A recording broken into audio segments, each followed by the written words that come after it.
আমাদের পডকাস্ট বাংলাদেশে এই মুহূর্তে কিন্তু খুবই জনপ্রিয়। রাইট। হ্যাঁ, পডকাস্টটা নিয়ে আপনার কাছে জানতে চাই কেমন দেখছেন? কি মনে হয়? এখন অনেক ভালো দেখতেছি। এখন দেখতেছি যে অনেক পলিটিক্যাল ফিগার, অনেক পলিটিক্যাল পডকাস্ট হচ্ছে। So this is new, because বাহিরে কান্ট্রিতে বারাক ওবামা, তারপর ডোনাল্ড ট্রাম্পও কিন্তু পডকাস্টে গেছে। নর্মাল পডকাস্টে গেছে, কমেডিয়ানসদের পডকাস্টে গেছে। তো ওখানে it's an welcoming change. But আমি এটাও দেখছি নির্বাচনের আগে কিছু কিছু দল একটা প্রোপাগান্ডা ক্রিয়েট করছে থ্রু পডকাস্ট, অনেক উল্টাপাল্টা কথাবার্তা বলছে, আমি নাম না নেই, মানুষজন বুঝবে। ওই দিক দিয়ে আমি বলবো যে কিছু কিছু মানুষজন খালি প্রোপাগান্ডা ক্রিয়েট করার জন্য একটা দলকে খালি নিয়ে আসছে। মানে একটা দলের তুমি যখন পডকাস্ট করবা তোমার দুইটা দলকে নিয়ে আসতে হবে। জাস্ট একটা টিমের দুইটা এমপিকে নিয়ে আসবা বা প্রতিনিধিকে নিয়ে আসবা তা কিন্তু কথা না। আমি এরকমও দেখেছি কিছু কিছু পডকাস্টটা খালি ওই ধরেন ওই গ্রুপ ওই পলিটিক্যাল টিমের খালি ওদের মানুষদেরকে নিয়ে আসে। তোমার তো দুইটা পার্সপেক্টিভ লাগবে। বাট এখানে যেমন রামজান মিয়া ভালো ইয়ে করছে, সে দুইটা পক্ষেই মানুষজন। রামজান মিয়া, আই ওয়াচড হিজ পডকাস্ট। তারপর এশা রুশদিরও পডকাস্ট আমার খুব ভালো লাগে। আমি নিজেও একটা গেস্ট ছিলাম রামজান মিয়াটাতে, এখনো আমাকে ইনভাইট করে নাই। আচ্ছা, ঠিক আছে, হবে ভেরি সুন হয়তো। I know him person, he is a sweet heart, অনেক ভালো, অনেক মানে সুন্দরভাবে কথাবার্তা বলে, ভদ্র ছেলে। ওনার থেকে আমার ম্যানার্স শিখতে হবে, এত সুন্দরভাবে কথাবার্তা বলে। তো ওনার পডকাস্ট আমি অনেক দেখছি। অ্যান্ড এশা রুশদি, ফিমেলদের মধ্যে এশা রুশদি তো মানে কিলিং ইট, অ্যান্ড রামজান মিয়া। কিন্তু যেহেতু আপনিও পডকাস্টের সঙ্গে জড়িত রাকিন ভাই, একটা সময় কিন্তু আমরা পডকাস্টে গেস্ট বলতে কিন্তু দেখতাম যে হয়তো বা কন্টেন্ট ক্রিয়েটর আসতেছে, নায়ক নায়িকা, সিঙ্গার এরা আসতেছে। এখন সেই জায়গাটা কেন জানি মনে হচ্ছে যে পলিটিক্যাল ফিগারের দিকে চলে যাচ্ছে।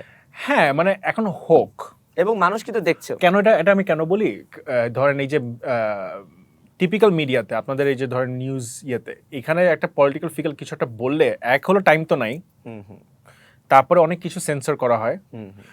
পডকাস্ট এই সেন্সরশিপেরটা পুরো কন্ট্রোল থাকে হলো যে পডকাস্টটা বানায়।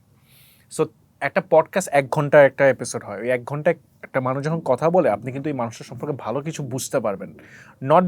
নট অনলি যে কোন ওয়ার্ডসগুলো বলতেছে, ওর পার্সোনালিটি কিন্তু বের হয়ে আসে 1 ঘন্টার ভিতরে। যে আমি যে একটা ইন্টারভিউ নিচ্ছি এর মধ্যে অনেক মানুষের মনে করতে পারে আমি একটা খারাপ ছেলে, অনেক মানুষ মনে করতে পারে আমি একটা ভালো ছেলে, বাট আমি কথাগুলো কিন্তু বলতেছি ইম্পার্শিয়ালি। তো এই পডকাস্টগুলো ইম্পর্টেন্ট। আমি মনে করি এই পডকাস্টের জন্যই আমরা অনেক প্রতিনিধিদেরকে ভুল হয়েও ভোট দেই নেই, which is good thing. Because এই পডকাস্টের থ্রুতেই বের হয়ে আসছে ওনারা কিরকম, কি আবল তাবল বলতেছে, মেন্টালিটি কিরকম। 1 ঘন্টা একটা এপিসোড ইজ ইনাফ। মানুষের সাথে 2-4টা কথা বলি আপনি বুঝে যাবেন যে মানুষটা কিরকম অ্যাজ এ পার্সন, রাইট? সেখানে 1 ঘন্টা আপনি কথা বলতেছেন। তো অবভিয়াসলি আই থিঙ্ক এই পডকাস্টে পলিটিক্যাল ফিগার যে আসতেছে এটা আরও আসা উচিত, অ্যান্ড দুই পক্ষের মানুষই আসা উচিত। জাস্ট যে বিএনপি আসবে না, জামাতে মানুষকেও নিয়ে আসেন, আওয়ামী লীগের মানুষকেও নিয়ে আসেন, তারপর আর কে আছে, এনসিপিদেরকেও নিয়ে আসেন, সবাইকে নিয়ে আসেন, সব প্রতিনিধিদেরকে নিয়ে আসেন। তারা দেখবেন কি ওই 1 ঘন্টার মধ্যে আপনি ওদের পার্সোনালিটি, ওরা কিরকম মানুষ হিসেবে কিরকম আপনি দেখবেন। কিন্তু একটা মজার বিষয় আছে, অনেক পলিটিক্যাল পার্সন বা জনপ্রিয় ব্যক্তি আছে, এরা কিন্তু আবার পডকাস্টে আসতে চায় না। এটা তাদের পার্সোনাল না, এখানে কি এমনটা হতে পারে যে আমার এরকম হয়েছে? আমার নিজের পডকাস্টে, আমি নাম না বলি, একটা বড় একটা স্টার, সে আমাকে টাইমও দিছে যে সে আসবে। আচ্ছা, সে আসে নাই, সে অথচ আরেকটা পডকাস্টে গেছে। কেন আসেনি কেন আমি জানি না, মনে হয় আমাকে পছন্দ করে না, স্বাভাবিক। এইটাতে একটা ঘটনা শুনে ফেললাম যে আপনাকে টাইম দিল, ডেট দিল, কিন্তু আসেনি। কিন্তু পডকাস্টে গিয়ে বা আপনার কন্টেন্টে সুন্দর কোনো বিব্রতকর কোনো ঘটনা আছে নাকি শেয়ার করা যায়? না, আমার যাদেরকে আমি নিয়ে আসি তাদেরকে আমি নিজে ওয়েট করি। আর আমি তো ওই যে এশা রুশদি, তারপর রামজান মিয়ার মতো তো ভালো পডকাস্ট বানাই না। আমারটা হলো সব স্টার রিলেটেড ছিল। তো আমি নিজে ওদের থেকে শিখছি যে ওটার থেকে একটু দূরে সরে আসি। এটার জন্য আমি ইনবক্স ব্ল্যাক বানাইছি। ইনবক্সেরই আরেকটা স্পিন অফ, যেখানে হলো খালি ইম্পর্টেন্ট ডিসকাশন হবে। যেমন একটা ডিসকাশন ছিল হলো বেঞ্চটা, যারা হলো ভেপ নিয়ে হলো বাংলাদেশের ফার্স্ট মার্কেটটা স্টার্ট করে, তাদের একটা সংগঠন আছে। তো তাদেরকে নিয়ে করি যখন ভেপটা ব্যান করা হয়।